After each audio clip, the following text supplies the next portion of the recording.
Mazdia fired upon the officers at very close range, and the officers returned fire.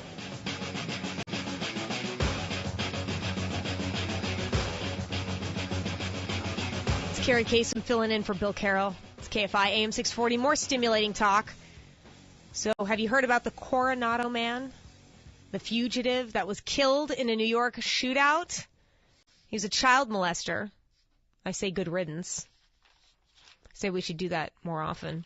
But actually, this is interesting, and this is very interesting. Do you remember that show called America's Most Wanted? John Walsh used to host it. It was on Fox for 23 years, and it would help catch criminals. And I remember as a kid watching it and thinking, oh, this is such a great show there, and I know who to look out for. And if somebody's breaking my house, I'll know who that is. Anyway, he's back on the air. It's not with America's Most Wanted. It's a new show. It's called The Hunt. Brian, do you know what channel it's on? It's on CNN. It's on CNN, okay. Yeah. It's called The Hunt, and they played a piece about this man named Charles Mosdier, who molested a kid in 2012. I think he was 7 years old. 7 years old, and he was friends with the parents.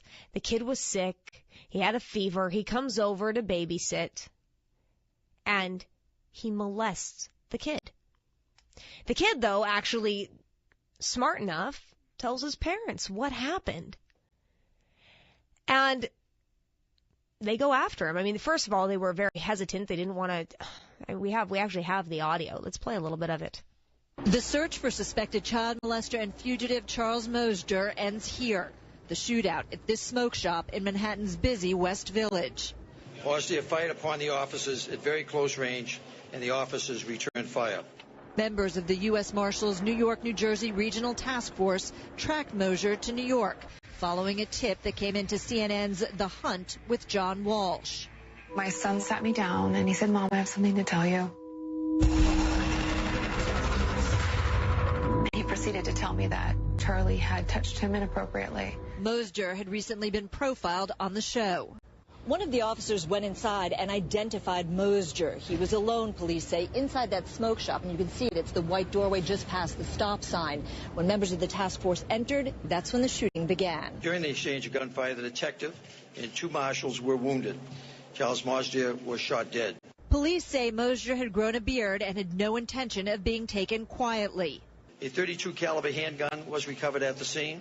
20 rounds of additional ammunition were found in Mazdier's pockets. Alexis Green lives down the block from the smoke shop and took these photos immediately after the shooting. What I first noticed was a rather large crowd, and then some heavily armed police officers with helmets on, detectives, ambulance workers. The man who you saw being wheeled out, you noticed that there were tattoos on his arm. Yeah. Did he look like an officer? Yeah, I really didn't get a chance to see if it was a suspect or an officer. One U.S. Marshal shot in the leg, another injured in the arm. The NYPD detective assigned to the task force shot in the abdomen. None of the injuries are believed to be life-threatening. Effectively, where you can see is where the round entered. The round was recovered in the vest. Mosdier was last seen 2 years ago in San Diego after being accused of molesting a friend's 7-year-old son. At the time, police searched his home and found a cell phone with images of child porn and bestiality. His abandoned car was found soon after in Georgia, the license plate removed, and Mosdier seemingly disappeared.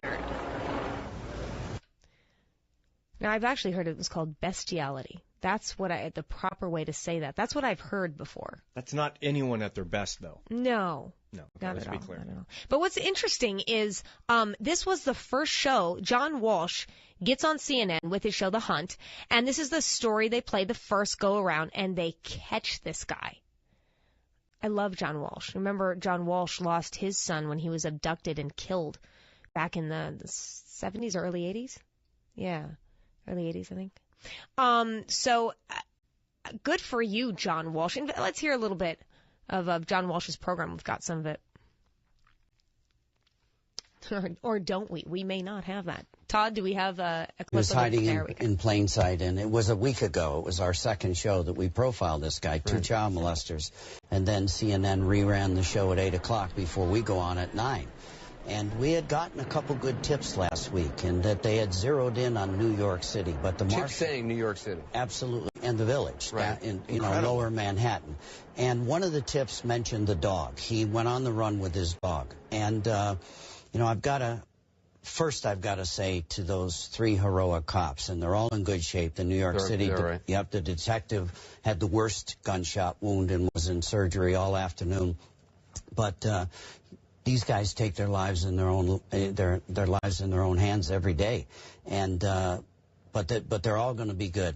But he was hiding in plain sight, and the tips were right. We got a couple more tips Sunday night when the show re-aired, and the marshals zeroed in on an address. And he shot first. We knew that he had a couple guns with him, and the biggest thing is what a relief for the family, not only for their incredible courage to go forward and press charges against him, but when he jumped his bond, his roommate had said that he had told him many times he was going to come back and kill the father for going to the police. So it's a tough ending, but for the family, it's a good ending. It's amazing, though. I mean, in your broadcast, it's all in the details. I mean, some of the you mentioned the dog. You talked about his dog in the piece, and sure enough, it was a tip about, that sparked probably somebody saying, oh yeah, that's that guy with the dog. Of the 1,200 guys I caught on the 25 years of doing America's Most Wanted, it always seemed to be the minutia. But it really reaffirms my belief that people don't want to be vigilantes. They want to get involved and do the right thing. I give them the chance to remain anonymous, and they did. They made those calls. And a big city is a good place because you can get work off the books. They don't have to show an ID or a social security number. So he had work. He was surviving and right in the middle of Manhattan. It's got to feel good. It's wonderful. It again reaffirms my belief that the public wants to help catch these guys, and these hero cops did a great job. That's John Walsh talking about his new show, The Hunt, and how it helped catch California child molester. What's the guy's name? Charles Mosier. But they caught him because of his dog, Lucky, this black Labrador dog that he could get away. This is interesting. The cops said it was because of a sociopathic behavior that Mosier had, that he could cut all ties to family and friends, effectively allowing him to hide in plain sight in New York, but he couldn't cut ties to his dog. And his doggie is what led the police to the store he was working at, eventually killing him. And like I said before, good riddance. Good riddance. I don't understand why we allow child molesters back on the street or why we allow them to live. Maybe that's a little harsh. But I say 25 cents. People say, what are you talking about? 25 cents a bullet. Boom. Why are we paying for them to eat? Why are we paying for them to live? Why are we paying for them to be incarcerated? You hear a lot of people say there's no way they can be rehabilitated. Okay, maybe we don't go that far. Why not? Why don't we castrate? Why not? Why don't we castrate? Because every time we let these people out, it's not every time, but there's a big percentage of people who go back and molest and rape again. I'm just so glad this guy was caught. So glad. I'm Kerri Kasem. I'm filling in for Bill Carroll. You're listening to KFI AM 640. More stimulating talk. We've got our... bags and be hunched over and just doing the signature Chelsea walk with her bouncy step. She also seemed to have this overwhelming vigor for life that no one else seemed like they could possess. She was always ready to do something outrageous. Those are Chelsea King's friends. Remember Chelsea King? She was 17 years old when she disappeared on February 25th, 2010. We're talking about child molesters. We're talking about the man from Coronado who was caught in New York and killed. But remember this guy? Gosh, John Albert Gardner III. He was 31. He was a registered sex offender. He actually wore one of the bracelets. And he killed Amber Dubois, 14, of Escondido. Was a year prior to killing Chelsea King, who was 17. And the only reason they found Amber in the first place is because he killed again, and he killed the 17-year-old Chelsea, and then he admitted to killing both girls. I don't know if that was to save his life, but, why is this man still alive?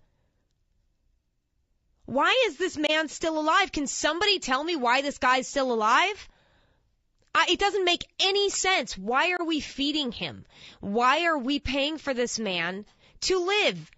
Not only has he raped and molested before, he gets out of jail and does it again. If there's any reason for somebody to be put down like a rabid dog, it's molesting a child or raping and killing a child. If you don't agree with that, there's something wrong with you. And for all the people that are saying, that you're Christian and you believe in God and you believe that, it's not right, an eye for an eye. This is evil. This is the devil's work. If you want to go there, this is the devil's work. They deserve to be taken off this earth. And that's just my opinion, folks. But I am all for the death penalty with child molesters. Here's some statistics. Studies typically find sexual recidivism rates of 10 to 15% 5 years after you get out of jail, 20% after 10 years, 30 to 40% of molesters will go back to molesting, raping, killing after 20 years. And they're saying these numbers are conservative because not all offenses are detected. A lot of people say you cannot fix molesters. You can't fix them. And why are we talking about this? It's because of the man that's in Coronado. He was in Coronado, and he molested a 7-year-old boy in 2012. John Welsh has a brand new television show on CNN, like America's Most Wanted, but it's called The Hunt. One of his first shows, I think it was the first show and then follow up with the second show, talked about this man, Charles Mosdier, who molested the 12-year-old and then was on the lam. He ran to New York, and he has a dog named Lucky, a black Labrador, and they talked about this guy. They actually talked to the family. We have some of the audio. Let's hear this. My son sat me down and he said, "Mom, I have something to tell you." And I said, "Well, what is it?" And he said, "I don't know if I should," because he promised me I wouldn't say anything. And at that moment, my heart just sunk. And he proceeded to tell me that Charlie had touched him inappropriately and how he did it.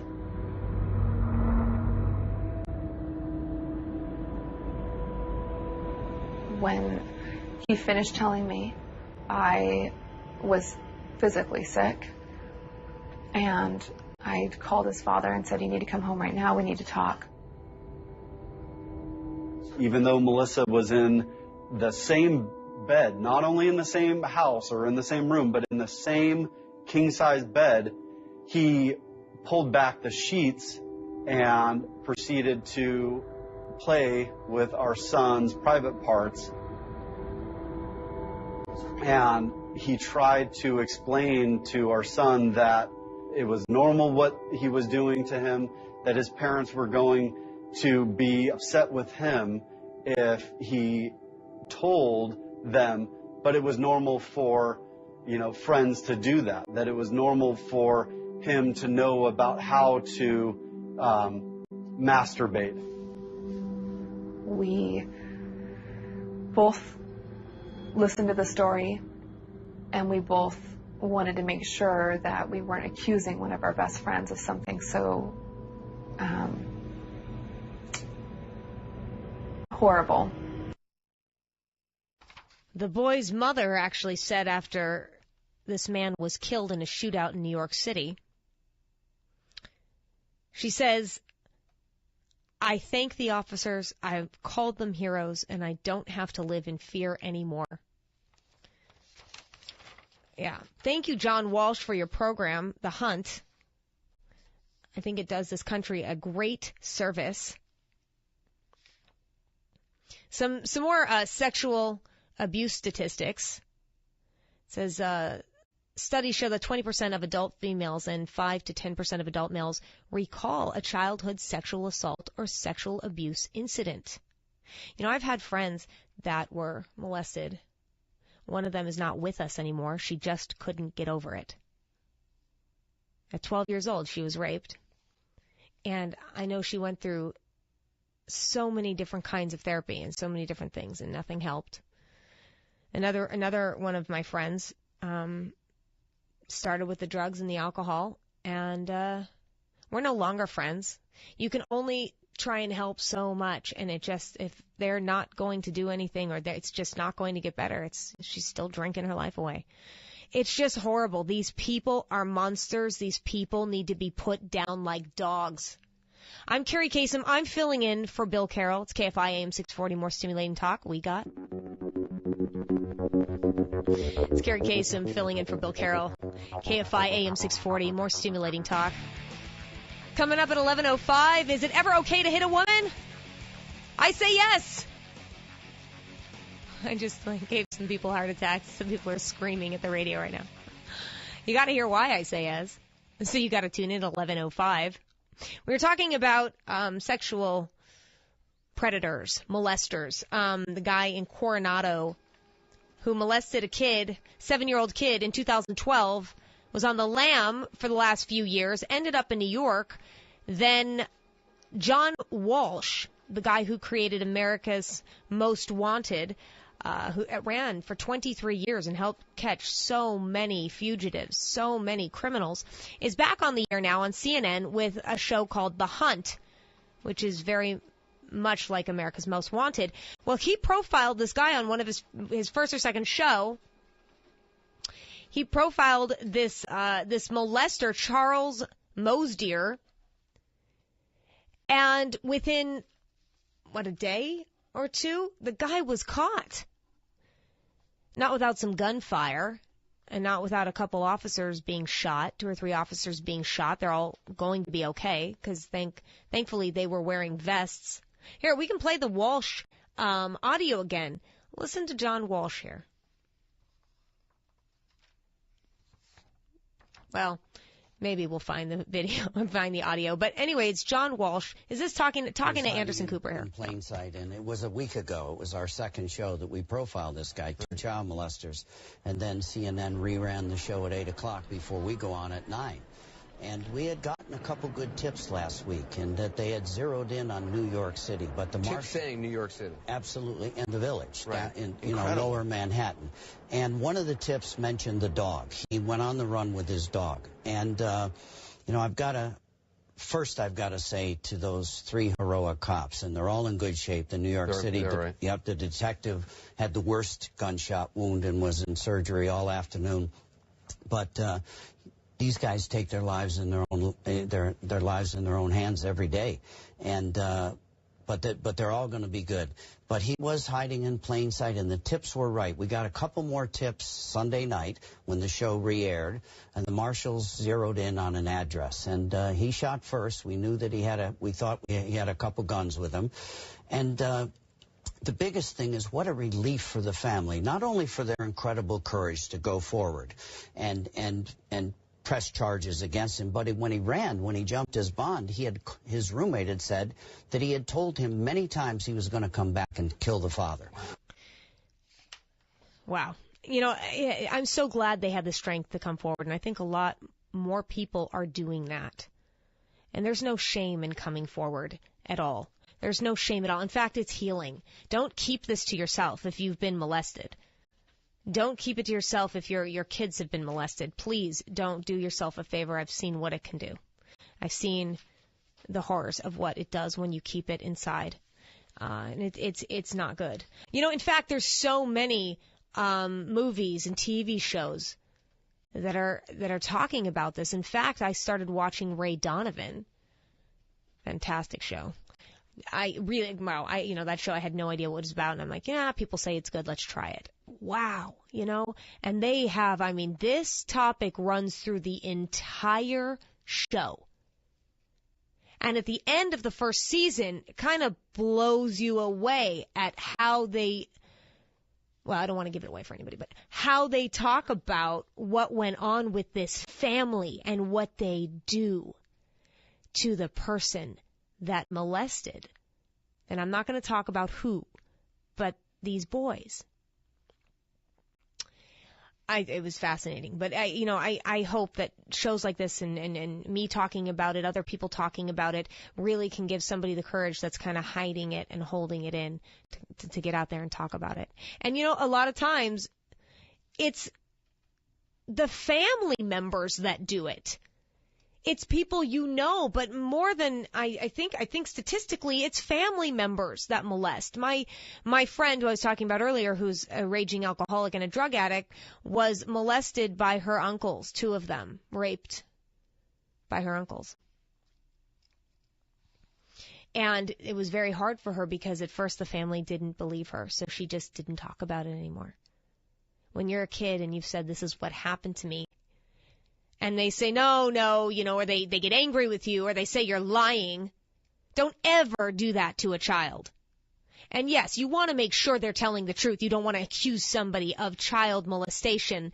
That's the most disgusting thing in the world. You want to make sure you have your facts right, but don't ever tell a child they are lying. Don't ever do that. Makes me want to shoot the person that would say that to a child. Just like the molester. But yeah, I've seen the effects of that happen to my friends, and it's not good. It's devastating. Let's lighten things up. Let's laugh at some Sarah Palin, Rocky Mountain High. That's a segue. Oh, that's heavy. It gets heavy. Just want to change it up a little bit. Yes. Sarah Palin, possibly drunk, gives a 30-minute speech on impeaching Obama. Yeah, we have a little bit of this. You got to hear this. Stop and think about it for a second. Governor Palin is the most influential woman in the history of the Republican Party.